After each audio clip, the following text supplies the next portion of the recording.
we've been doing movie nights for years. A Gen Xer and a Gen Z. Random weird moments that the two of us have experienced, and there are a lot of those. And he crashes them. As you do. It's like, I'm just sitting there and I'm like, where did this come from? Why are we singing? I mean, you're not going to learn anything about the movies listening to us talk. This is the Argo City Podcast. Film, conventions, and fan life with Maddie and Matthew. And we have returned! So it was just a couple of weeks ago that we headed out to see Lilo and Stitch, the live-action version of that. And Lilo and Stitch is one of my top 5 all-time favorite films. And so we went to see the live-action version. And this week, it's your turn. Long story short, as you all already know, I work at Burger King, and I tend to become obsessed with whatever our current promotion is for the kids' meals.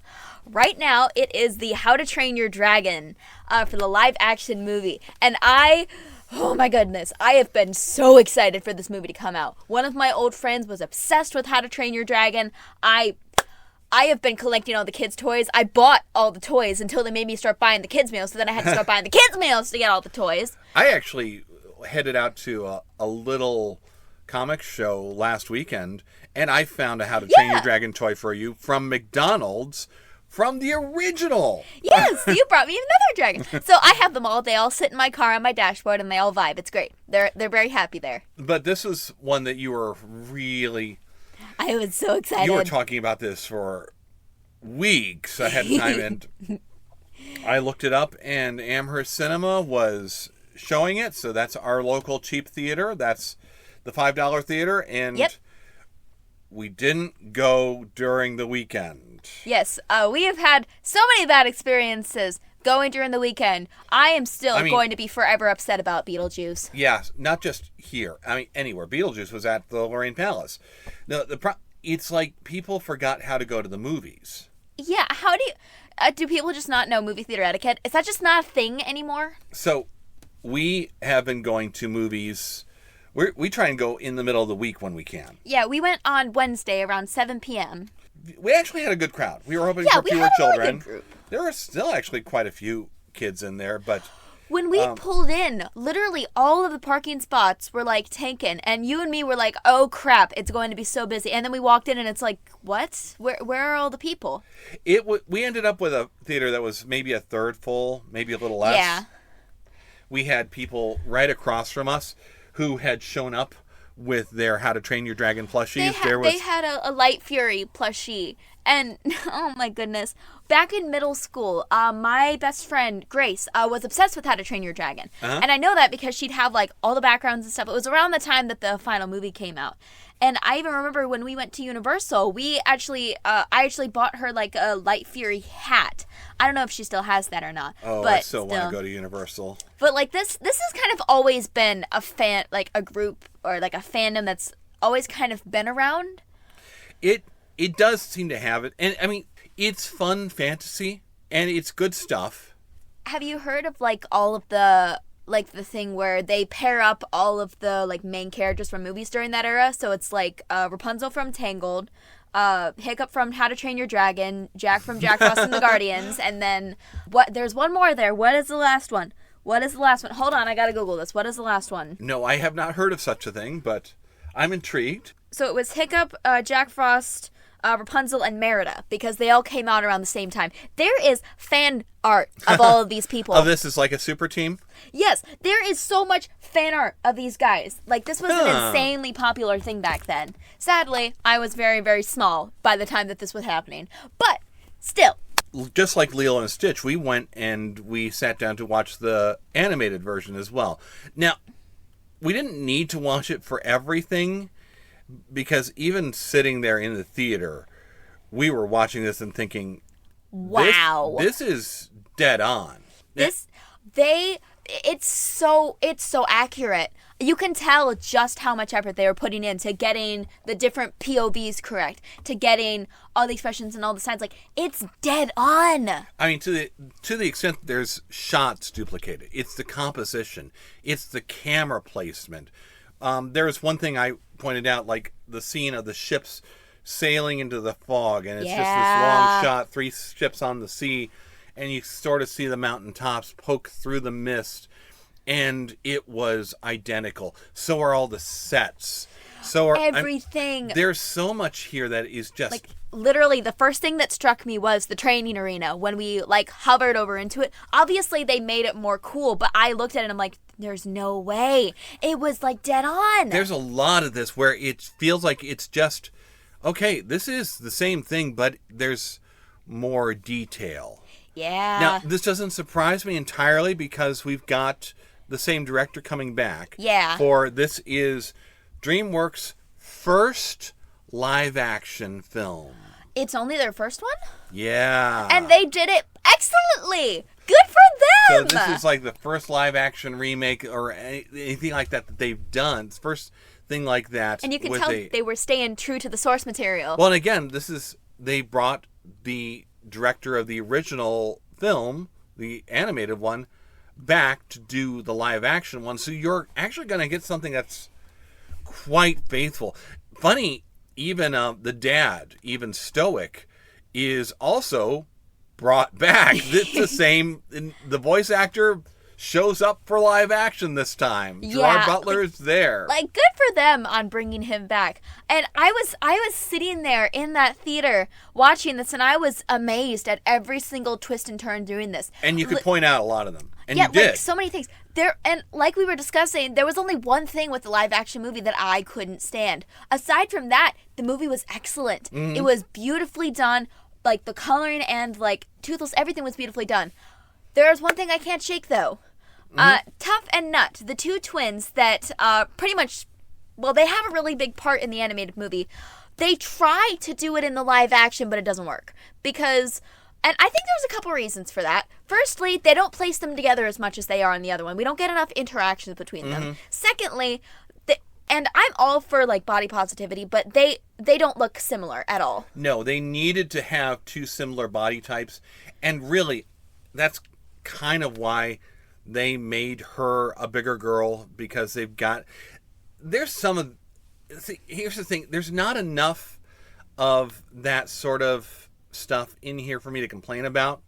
But at the same time, yeah, she's a bigger girl because, okay, we need to check that box. We also need to check the diversity box and make the clans multiracial. You mentioned they talk more about the clans because they're trying. They're trying to justify that. Okay, yes, well, they're clans from all over the world. That would not have flown in this culture. That's historically inaccurate. Yes, but at the same time, it works. I mean, it's one of those things where I'm not going to say that it works or doesn't work. I don't notice it. Yeah, I don't notice it. I don't care enough about it. So, fine. If you're going to sprinkle it in here, that's fine. It's not going to be historically accurate, but you know what else is not historically accurate? The original Dragons. Movie. That too, yeah. And I mean, like, they also casted Astrid, the main female lead in this, slightly different. They had her, like, in the animated one, she has bright blonde hair that's in like I won't call it a braid because that is not a braid, but it's like a jumbled mess on the back of her head. Here, she has these beautiful braids in not quite ponytails, but like braided down on her sides, and it works. It works so well. They do it so well into her design. When we get, I mentioned like at first I was like having a bit of a hard time, kind of like I did with Annabeth in the new Percy Jackson series, but they braided blonde into her hair, and that's they put an effort in, and that's what helps. Yes, they nod to it, and she gets the character. She does the character very well. So I don't care so much about that. But, you know, we said this back in 1994 with The Crow. You couldn't have just put a blonde wig on Shelley. You couldn't have put a blonde wig on the girlfriend, just for those of us who were devotees of the comics. Yeah. So there's some of that, but at the end of the day, she did a good enough job that again, the acting, the performance overcomes any sort of initial skepticism. Yeah, and I mean, Now, like, you will have the fandom that is 3 movies, 2 series, with, like, hundreds of episodes, I think, at this point. Because there are 2 animated side series for this. But no, you're absolutely right. She does such a brilliant job. Well, and I don't want to get oversensitive towards it because I think we've been primed over the last 10 years because there's been so many of these changes and these swaps made just for the sake of checking a box. So when we see any of it, there's a knee-jerk reaction to, oh, come on, again? And in this case, it's so minor that I think we may do ourselves a disservice to get hung up over it. And at the end of the day, after watching the movie, it didn't stop us from going to the movie. No. It didn't stop us from going to the movie in the theater. Mm-hmm. We're actually propping up the second week numbers. Because I dragged you to this movie. Well, we always planned on it, especially if it was going to come to our local theater. Yeah. And we love Amherst Cinema. So yeah, give them all the promotion they can get. They deserve it. We always do. We always do. And so these minor things, yeah, I don't want to get hung up on it. Because as you said, she did a great job of it. I will say in the cartoon, I find Astrid a little bit more likable. Or maybe more likable sooner. What do you mean? I feel like live action Astrid is a little rougher and harder to like. You get there, it just takes me longer. It takes more effort. But then again, there's a lot of... We're inevitably going to talk about cartoon versus live action. One of the things I notice is the cartoon is more cartoony. Mm-hmm. The dragons are a lot more cartoony. Yeah, they're a lot more cute and adorable. They're I love my precious kidsy dragons. cartoon. Like, in fact, we talked about in Lilo and Stitch how Chris Saunders, Lilo and Stitch, How to Train Your Dragon, same creator. Oh. Both these series are his. Both these series are getting remade in the same year. Good for him. Robert Englund mentioned that once, that, I'm old enough that in the same year, Nightmare on Elm Street and V, my 2 biggest hits, are both getting remade. Oh, no. So Chris Saunders is kind of feeling a little bit of that, too. But his overinflated cartoony style, in How to Train Your Dragon, it feels like that was mostly applied to the dragons. In Lilo and Stitch, everybody is puffy, kind of, and cute. Yeah. In How to Train Your Dragon, the Vikings are not cute. Yeah, I wouldn't quite say but that. The dragons are. The dragons are... Literally, we get a scene in the animated one where Hiccup is just sitting next to Toothless after Toothless is trying to chase away the baby dragons. And the little guy, he just comes up and curls up next to him, and I'm like, I forgot this was a scene! And I'm just like, this is adorable, I love it.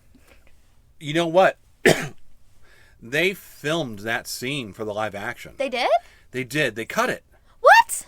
They cut it for time, for pacing, which I don't get that because the live action movie, the new one, is 2 hours and 5 minutes. The animated one is an hour 98 minutes. Yeah, it's like an hour and a half. So they still, the shorter one managed to squeeze in more scenes. Yeah. You do kind of, and you almost feel like you need it because this is where we get the, you're not fireproof on the inside, are you?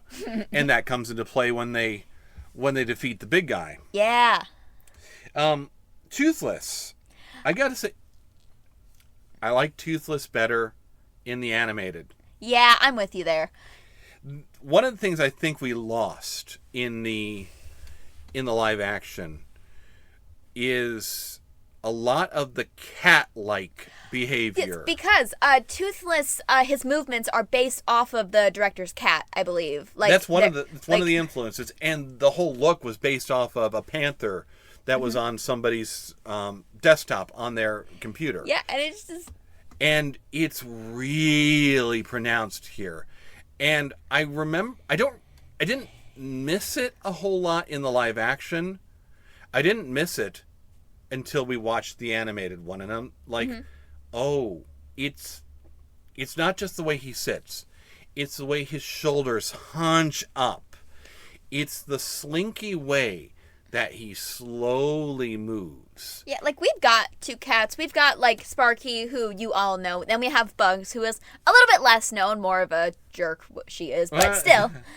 She has her moments, but she's yeah. she goes into hiding, whereas Sparky just wants to be around people. Yeah. But so Bugs could kind of be toothless before, and Sparky is toothless after. He is just, like... one of the ways that I've always loved about Toothless is that he's so expressive. He is, like... I might be thinking of later movies, but I know, at least in some of the later ones, he is actively, like, giving his opinions on things without saying a word, like rolling his eyes at one or two of the Vikings, or actively, like... I could have sworn there was more of, like, more of Toothless not liking Astrid, but that might have been in the second movie. Well, it's there, and it's there more here in the animation than it is in the live action. You see his eyes narrow when she gets on him. Like, it's not in the live action, it's there, but it's an animal kind of with Toothless in the animated, it's a scowl. Yeah. Those eyes go vroom, and his jaw is... Oh, speaking of Bugs, hello, Bugs. She was on my chair earlier, so now she's sitting behind you in defeat. And waiting. Waiting for you to get up. She'll resume her perch once I leave. And again, that perch, watching her do that, is exactly the kind of movements we see. We see there's certain weird things that are different. Like when he kidnaps Astrid, he deposits her on a cliff in the movie, in the live action, and in the animated, it's on a tree. But he perches far more cat-like on that tree. Yeah, like leaning over. There's just so much more movement. Even the eyes. If you look at the eyes, they're cat eyes a lot more often in the animated one. And they're more lizard-like in the live action. Now, the detail they give to that lizard-like eye, like there's an inner eyelid that... All right, so the eyelid comes up and the inner eyelid slides, and then you see the eye. There's so much detail. That would make sense why Hiccup calls him useless reptile. Well, and he feels more reptilian, I think, in the live action. Huh. And there's so much greater detail. But with all that greater detail, I feel like we get more limited movement and more limited expression. There's not just that grimace, or there's the grin. There's the grin with the tongue hanging out, lolling, and there's the smile is just wider. But I think that's true of a lot of the characters. Mm-hmm. I think what we've seen in both Lilo and Stitch and in How to Train Your Dragon is their animated counterparts are actually more expressive than their live action counterparts. Mm-hmm. They're able to get away with that. Another one of the things that I really latched on to was the very much inventiveness of Hiccup in the live action. Something about seeing the workshop, like, physically, like realistically, instead of just like the animated version, it was fascinating to me. It was one of my favorite locations in there. Seeing Hiccup, and I'm going to be kind of comparing these two. I wish I could see what you see there, because I couldn't see any difference other than it's brighter. I'm not saying there's a difference. I'm saying that it was interesting to see it like actually like real in front of me. Mm-hmm. Like I'm obviously not going to be able to visit it, but like if I was standing there, it's more believable than it is like on animated. I love seeing Hiccup being a lot more inventive. Mm-hmm. And I think we get more of this in the animated one, or at least we get more interesting versions of it in the animated one. I wonder if you're filling some of that in that I'm not. Like him clipping on the Like, we get, like, back and forth, where he's testing out things with Toothless. Toothless keeps going down, so we keep going back. In the live action, if I'm not mistaken, he tests, like, something, and then they're just good. Whereas we see him constantly going back and forth, doing test runs. Whereas he kind of makes it once, and he kind of just goes with it. Like, I think we see more of it in the animated. Yeah, like that's what I'm saying. There's literally a scene where he has to sneak Toothless into town, into the blacksmith, into the smithy, while Astrid gets suspicious way earlier. Yeah. And she starts following him way earlier. So we get more time to play with that. Again, how is it that we get more time to play with that kind of stuff in the shorter movie? I know! And extra scenes in the shorter movie. I know, it's just, So I think there's something to that. The filmmaker said that what they really wanted to do here was maybe expand, give more detail, give more mythos, give more a richer world, yeah. a little bit more background, a little bit more. I think they really did that. See, I'm not sure if they did or not. And that's okay to disagree on. Like, the island feels so much more alive. Like, just seeing, like, because we got to see multiple overshot heads of this island, and we got to see it from multiple angles, and we don't really, like, we get to see it occasionally. We did get a lot more beauty shots, yeah, and we just getting to see all of that, getting to, like, see them on different parts of the island, like, and, like, in the animated, we don't spend as much time, like, really around the island as we do, like, when we're, like, training, when we're, like, going through, like, the different rocks and stuff. We see a lot of the surrounding area, but we don't get to see the whole thing. And I think that's what makes it so special. Everything's so much darker in the live action. Yeah. Which, it's a different format. It's a different presentation. So I get that. In fact, that's more realistic. That these huts, these buildings would be gloomy and dark. And part of me likes that, part of me doesn't. I like looking at the walls and the details and seeing the knots on the walls and seeing all of that stuff happening. But at the same time, I also see just so much of the same thing. This is where I kind of struggle here. And I think this is a real question that we need to ask. Which one of these do you show somebody? The original. Do you go with the cartoon first, or do you go with the live action first? The original, because the original is a classic. It is. And even so, as we were talking about, like, but there's so much more to the original. They're the same story, though. They're the exact same thing. The dragons in the live action are actually scarier. And sometimes I think the dragons are better. Like, I love the fire-breathing dragon, the one at the end where the one that he's supposed to kill. Yeah, the Red Death, I think they called him. I love that thing. Yeah, when they released that in the live action, it's intimidating and scary. Whereas when they release that in the animation, it's cartoony. As much. Yeah, I guess it would depend on what the audience is. If you're looking for something more kid-friendly, then probably go with the animated one. But if you're with a more adult audience, or if you're with a more mature audience, and you're looking for more of that, like, dark and kind of creepy-ish vibe, then yeah, I'd say go with the live action. And this is kind of where I struggle. I don't know where to go. And that makes me wonder, what's the point of this? Not in a bad way, but, you know, there was way back, I think 90s, they did a remake of Psycho. You and I watched that one. You watched the original. Black and white, the girl who stole a bunch of money, she runs off to this hotel, gets murdered in the middle of the hotel. Right, okay.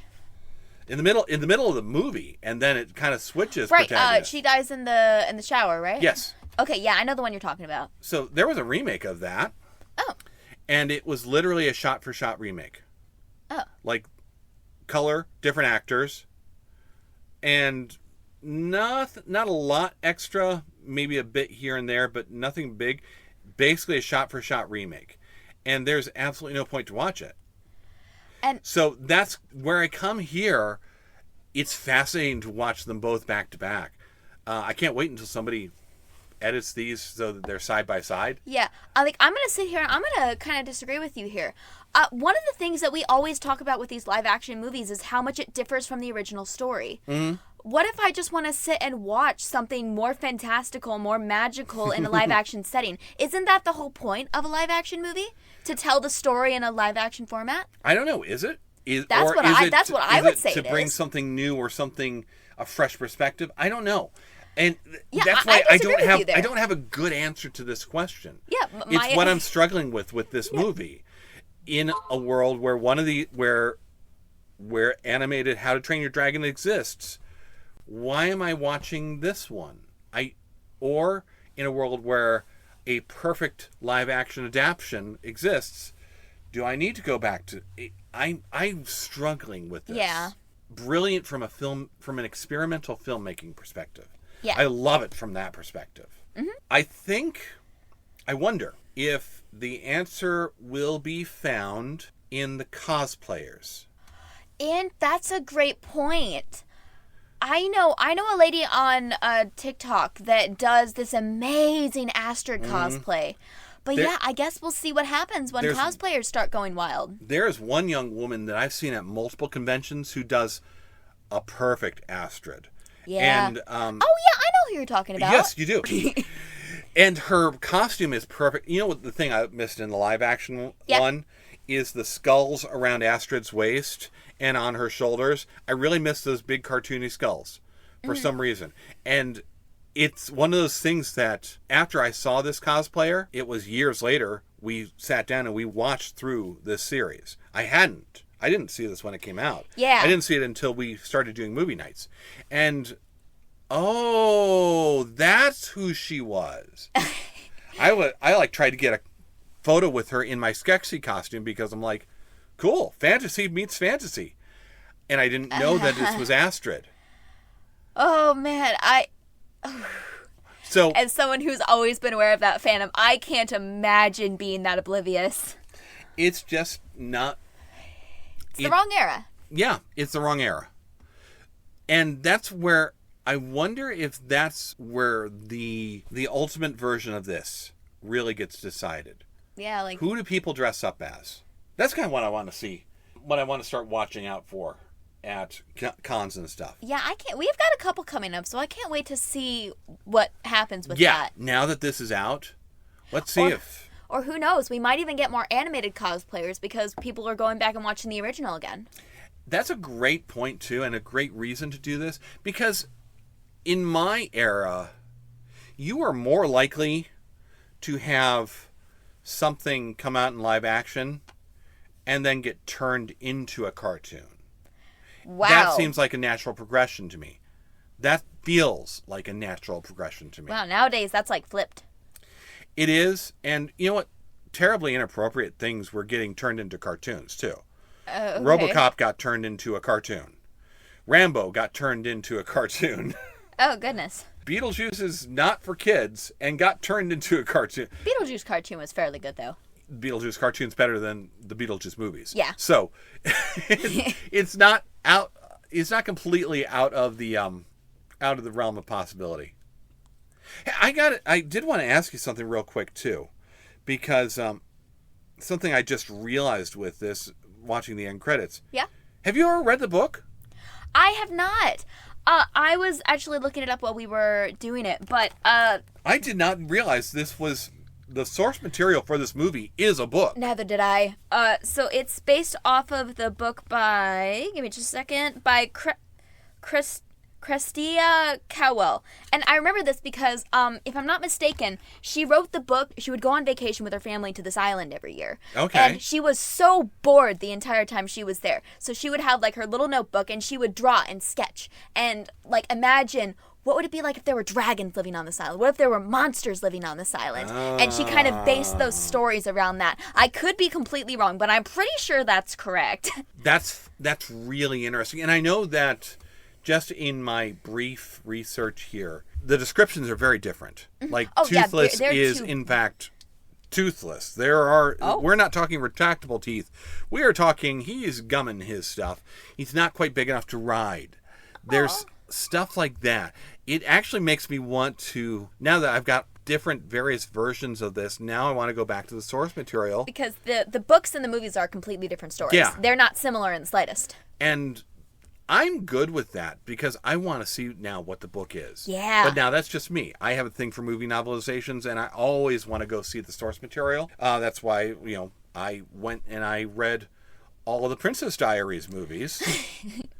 How, man, you would not, if you do not know how many books there are in the Princess Diaries series and how different they are from the Julie Andrews Anne Hathaway movie, oh, wow, it's double digits. I mean, the last one was done during COVID. It's literally Princess in Quarantine. Oh, my gosh, that's hilarious. Oh, wow. So I love seeing the source material, and I think, just like reading the Maze Runner stuff, I think I may have to grab a couple of these and see what this is like. Yeah, if you find them, I'd like to check those out as well, especially these ones, because I was looking up to see if they had like the actual Book of Dragons, and that is a thing that exists. So I'm curious. It should exist. I'm curious if they have more of that in it. I kind of want that too, because you know how I am with reference books. Yeah. I came home with a Worlds of Sci-Fi book from that convention. Goes really nicely with Barlow's Guide to Extraterrestrials. A Book of Dragons would be. And it would fit. Really great. And it would fit right in the sword room. Yes. You know what? Let's finish up this podcast and go look for that. All right, everybody. We're going to see you next week. Bye.